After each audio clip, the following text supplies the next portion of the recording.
Welcome to the first episode of the NCAA Cross Country Show. I'm your host, Gordon Mack, and today we're going to dive into the preseason rankings. Well, actually, not preseason. We're actually in week 2 now because we had a few races earlier in September, but for all sakes and purposes, this is technically still in preseason mode because the big guns have yet to truly race hard in October and ultimately in November. But before we get into the preseason rankings, let's take a look back at what happened last year at the NCAA Championships in March of 2020. Going to a screen here, we have the results. Start with the men's race. It was the NAU dominance once again. They won their 4th title in 5 years. Notre Dame with that surprise second place finish. Oklahoma State 3rd. Arkansas 4th. Stanford 5th. Tulsa with that surprise top 6 finish. Now the thing about this year is, unlike previous seasons, all the seniors are back. We have Notre Dame. Notre Dame, they're returning Danny Kilray. They're returning Dylan Jacobs, Alexander, Renfrey, Nagus, Methner, Savano. They return everyone. They return 6 guys who finished in the top 36 place-wise. NAU, on the other hand, they only return 5 of their top 7, including losing someone like Blaze Farrow, who was 6th overall, and Luis Grijalva, who was 9th overall. So how are they going to replace those points? We'll dive in deeper, but first, let's debut our preseason rankings. And to not many surprises, we have NAU number 1, Notre Dame number 2, Oklahoma State 3, BYU 4, and then Stanford, Arkansas, and Washington rounding out your top 7. Now, the teams we're going to dive in for this episode are really the teams that we think can win a national championship. On paper, I think one could argue the top 7 here all have a shot at winning a national title. But in my opinion, Stanford, Arkansas, while they're great teams, I don't think they really have a shot. I think it's more like a maybe. You know, you can ask someone here, maybe here, but probably not. I don't know. This is just my thoughts on Arkansas, Stanford, and Washington's chances at winning a national title. Maybe someone like Bateman here. Maybe. I don't know. Not really. Right? So we'll see what happens. And if you think about it, Oregon, it's also on the bubble, but they lost Cole Hawker. He decided to go pro. So Oregon, your national title hopes, I think as of right now, are out the window. So let's dive into our top 4. Let's start with BYU. Remember, they won in 2019, that upset over NAU. Didn't really do too well in 2020. 2021, though, they returned a core from that 2019 team, led by Casey Klinger, Connor Mance, and Brandon Garnica. But for BYU, the team I'm looking into first, we bring up the roster here on T-First. T-First XC, great website, gives us all the rosters here. There are 2 names that jump out to me on the BYU roster, starting with Garrett Marsing. He's a junior. This is his T-First page. If you look, he ran an 8:31 steeple last year. He was 4th at NCAAs in the steeple, running 8:31. He has an 8:06 3K PB, so you could argue his steeple is more impressive than his 3K because if you can run 8:31 in a steeple, I think you can run faster than 8:06 without the barriers. But if you look at his results, the last time he ran cross country was 2019 at the West Coast Conference Championships. He finished 17th, nothing too crazy, but I think he's a sleeper stick that BYU and Ed Einstone crew is going to have to kind of improve their score from last year. Another sleeper they're going to have, let's look to their milers. Lucas Bonds, you may remember him. He ran a 3:55 mile last year. He ran a 3:37 1500 last year. He didn't do too well in the 1500 at NCAAs, but he qualified for NCAAs, got knocked out in the first round. He was 7th on their team, 7th at this recent cross-country race in the Autumn Classic. They have great names for these cross-country meets. The Autumn Classic. You check out Lucas Bonds. He was their 4th man in this race. I think Lucas Bonds could be the Miles Batty that BYU needs to be that extra top 5 stick that they need to go with the Connor Mance, go with the Casey Klingers, and the Brandon Garnicas. Look out for Lucas Bonds. So BYU, their chance of winning a title are going to be on Lucas Bonds, the miler, and Garrett Marsing, the steepler. Let's move on to our 3rd team, Oklahoma State. We have them ranked 3rd. They did well at Nationals last year. Remember, they finished 3rd at Nationals. We have them 3rd again here. Here, I want you to listen to this. This is the head coach, Dave Smith. We did an interview with him after they got their third place finish, and this was his thoughts on NAU's chances to win a 5th title in 6 years. Let's listen really closely. But next year, there's nothing they can do that impresses anybody. What are they going to do? Go 1 through 5? I mean, that would impress people. But other than that, all they can do now is fail. They can only fail. If they win, they didn't win by enough. If they don't put 5 in the top 15, why didn't they? Right? If they get second, oh my God, what happened? And I am putting the hex on them right now. So there you go. He's putting the hex on them right now. Check it out. It's from the FloTrack podcast. Like and subscribe, of course. But let's look at what Oklahoma State has done so far. They actually raced NAU at the Cowboy Jamboree on their home course. They got second, which is expected. NAU is still the top dog. You don't need to beat them right away, right? It's okay to still lose to them in September. They had a minute 21 spread, so it wasn't too impressive. But if you look at the results, Oklahoma State had some great performances. Notably, Eastside Rodriguez. He won by 30 seconds here over Eduardo Herrera and NAU's Big Three. That's impressive. Rodriguez can probably be in contention now to win the overall title. He's a junior now, or senior, I guess, redshirt junior. You know, these red shirts, COVID shirts. I don't even know what's going on. But he's going to be a top 5 stick automatically.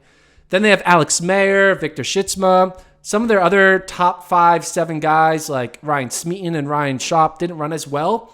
But one runner who I thought ran kind of under the radar was Rory Leonard. He ran unattached. He's from England. He's probably going to run eventually for Oklahoma State. He was there right with George Kush, which is signs that he has the ability to be up there with the best. And they also have someone named Shea Foster. If we go back to these results, finishing a modest, where is he? We're going to find him. Boom. He finished 45th. Shea Foster of Southeastern Louisiana, he transferred to Oklahoma State. He's dealing with a little bit of an injury, but if you throw him in there, you throw in their English transfer, they might have enough tools to kind of surprise and maybe finish second, if not first, as Dave Smith put the hex on NAU. Moving on to our second team, it's the Notre Dame Irish. They're second for a reason. They're going to either win or get second or at least podium. Like a worse performance, I think, for Notre Dame is going to be like 4th. That's how good they are. The reason why we know they're good, I mean, come on. Look at this. They finished. Let's look at this, ready? Kilray was 10th. And then you have Jacobs 20, Alexander 21, Renfrey 22, Nagoose 23, and to round it out, their 6th runner, Josh Methner, was 36. They had 6 in the top 36. It's unheard of. They're all back. But there's a question out there. One question that we know that's not confusing is Yair Nagoose, right? Yair Nagoose, you guys saw, he's an Olympian.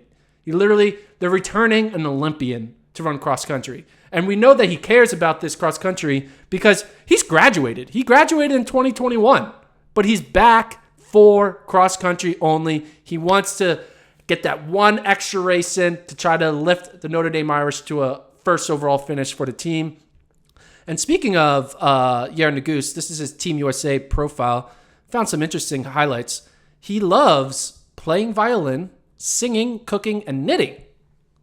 How many Olympians who can also finish top 20 at NCAAs in cross and break the collegiate record in the 1500 are knitters? That's impressive. So Yair Nagoose, looking forward to see how you do for your final cross-country season with the Fighting Irish. But the question that Notre Dame is going to have to answer for, we know they've done it once.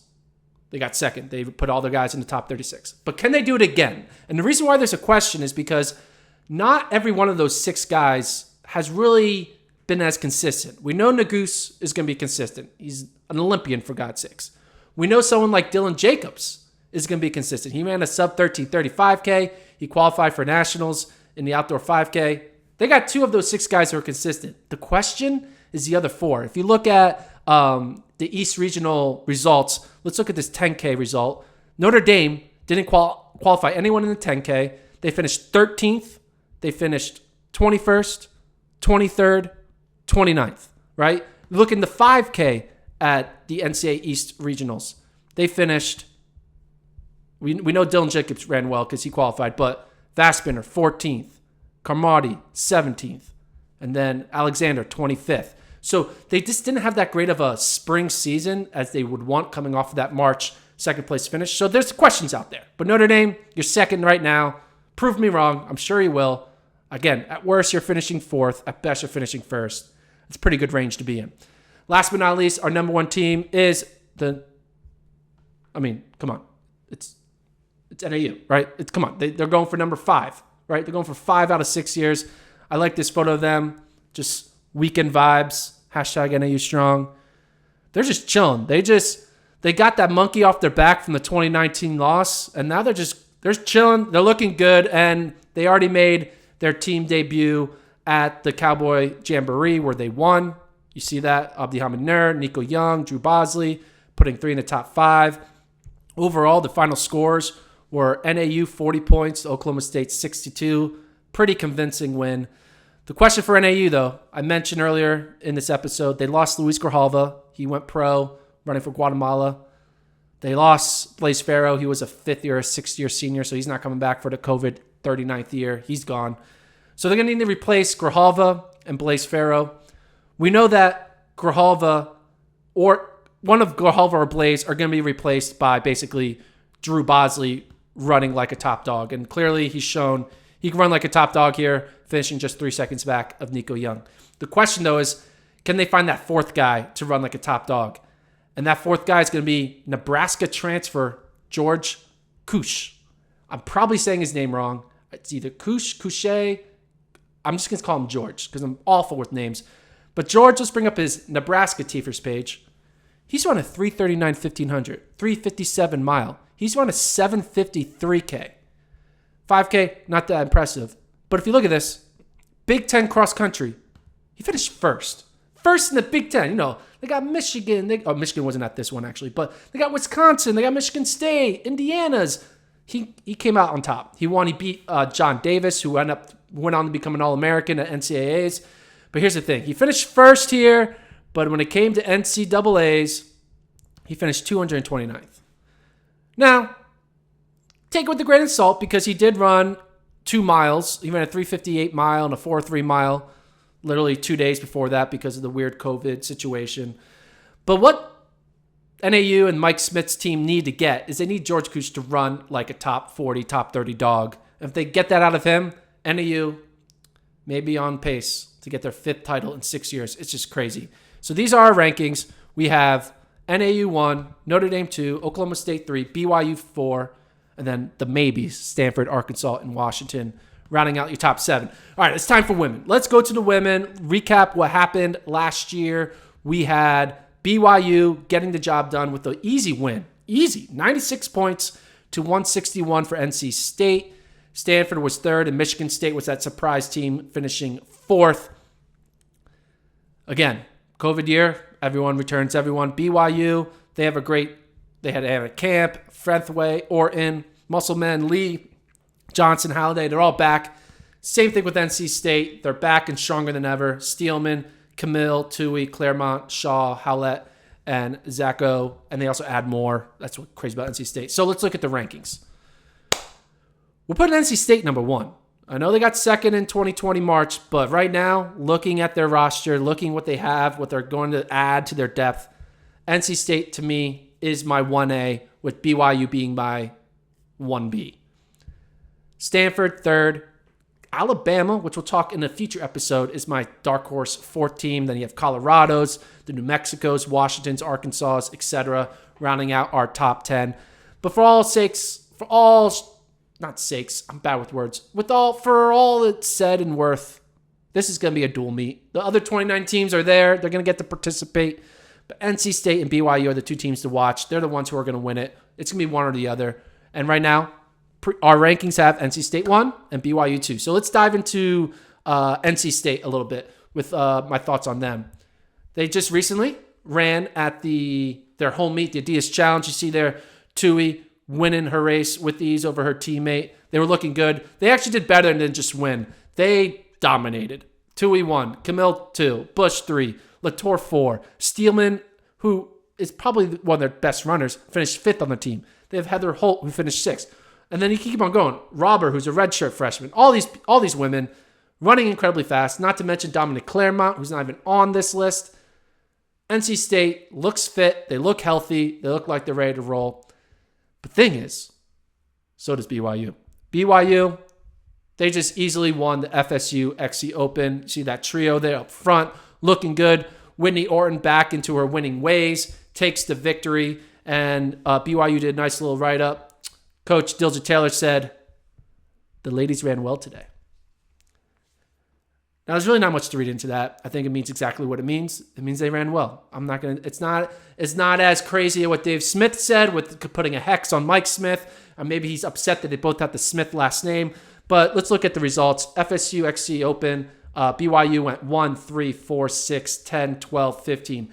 Their top runner from the 2020 champs was their like 7th runner or 8th runner here. I think, 7th runner, Anna Camp. So it's insane how deep they are. They got a great roster. Looking at the results here, you can see they beat a solid Florida State team, 24 points to 51. So look out for Whitney Orton and the BYU Cougars going at it against NC State in the Wolfpack.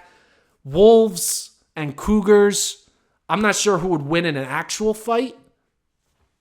Actually, who would win in a fight? Wolf or a cougar? In battle between a mountain lion and a wolf, who wins? Here we go. So this is, shouldn't show that. Okay. Always win. Cougars win. Let that stay. Great. Okay. They got a little back and forth. I don't really know much. Can a mountain lion kill a wolf? You know what? It looks like the internet's not going to tell us this information. We're just going to have to watch it unfold on November. This is the FloTrack NCAA Cross Country Show with your host, Gordon Mack. We'll see you next week to break down the individuals. See you then.